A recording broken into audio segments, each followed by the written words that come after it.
moderator has said, please sit down. Thank you. And refrain from Thank comments. you, everyone. Thank you. Thank you, everyone. Sorry. Just take your seat. Or would you like to continue? I think we should continue. The question was next in line here, so I think we should continue on. Talk about the genocide And- as well. Address that, please. Yes, please. The candidate's gonna, Last time, I'm gonna be asking you, please talk about the 50,000 people dead in Gaza. so the candidates, thank you. So the candidates can answer the question. They have the 1 minute to answer the question how they will. And so I plead, and sorry, Anita Vanderbilt, I know Anita Vanderbilt, you were in the middle of your answer. Maybe you just start from the beginning and we'll take it from there. Yeah, so the question was about anti-Semitism. If the question was about anti-Black racism,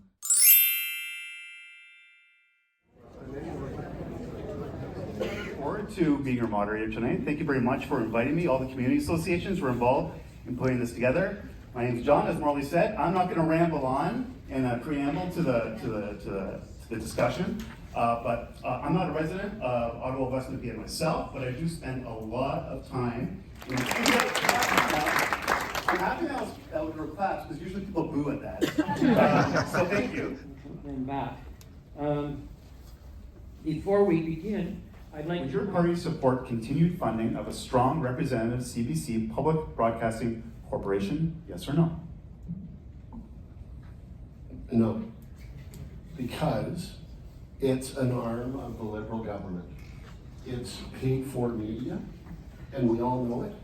It's talking points for the Liberal government.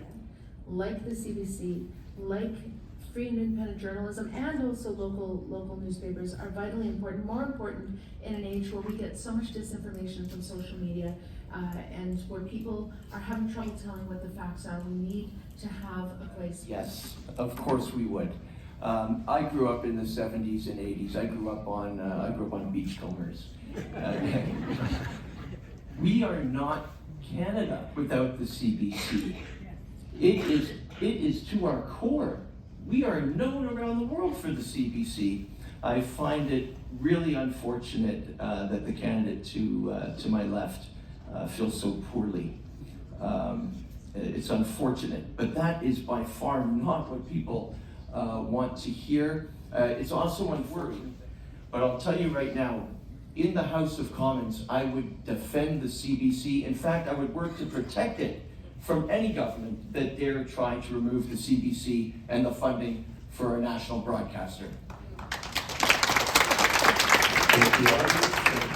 And I would say that the reason he's not here is because he's a Liberal, just like Anita. Which gives us, I guess we gotta go to Anita for 30 seconds. We could be going all day like this. So yeah, no, I can assure you that the Conservative candidate is not a Liberal. But I also wanted to add that we are going to make CBC funding statutory, so that if there is another government in the future, they won't be able to slash it. Thank you. Okay, CBC gets a spicy commentary from the panel. Okay, well, we're gonna go down to a really hot local issue right now for sure. We're gonna start with Prashanda Dekal. The question is this from the community associations: what will your party do to provide long-term support for public transit as an essential component for more dense, affordable, and ecologically friendly communities in this riding? You have 1 minute.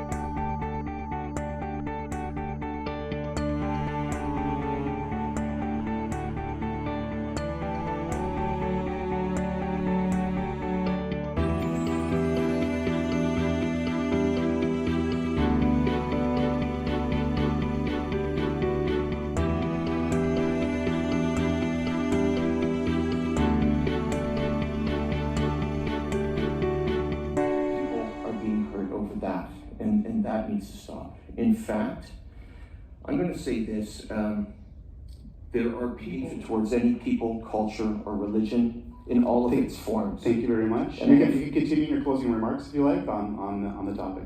Feel free to talk to me later. Thank you. We have come to the closing remarks, and we did start at the beginning with we started with the opening remarks from Prashanda Dekal, so we're going to start at the other end of the table with Anita Vanderbilt. You have 1 minute to close. Thank you. Well, thank you very much, and thank you all of you for being here. I have always worked to bring people together, to build bridges, to be collaborative, and to be positive. And building partnerships has actually led to tangible results in our community. We have seen affordable housing built for seniors, families, and newcomers. We've seen jobs for young people, double Canada's summer jobs. And I've been working with Algonquin College to make sure youth have the skills that they need. We do need to bridge the differences in our community. We do need to protect workers from tariffs. We do need to make sure that we are fighting the unjustified tariffs and building an economy that works for everybody. And that's why I'm asking for your support and your vote. Thank you. Closing remarks from Josh Bijak, please. Thank you so much for everyone being here this evening, and thank you to my colleagues here and my other candidates for taking the time to be here with me on the stage. We have elections for a reason. We have an opportunity to take a look at the government and the past governments and how they've served us. We have an opportunity to take a look at the fear. You have an option.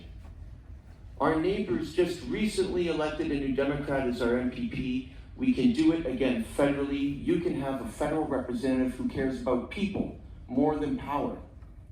Please, lend me your vote. Thank you very much. Glenn Armstrong.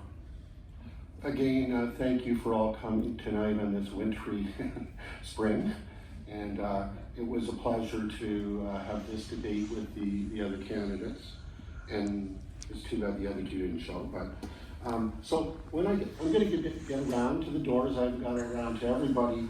But the People's Party of Canada, we are going to balance the budget in the first year and then cut the taxes in the second year. We're going to sit down, bring everything up to the table, and we're going to make a fair deal with Trump. We're going to reform the immigration system. And we're going to preserve Canadian families and we're going to preserve Canadian values and culture. There is a clear choice.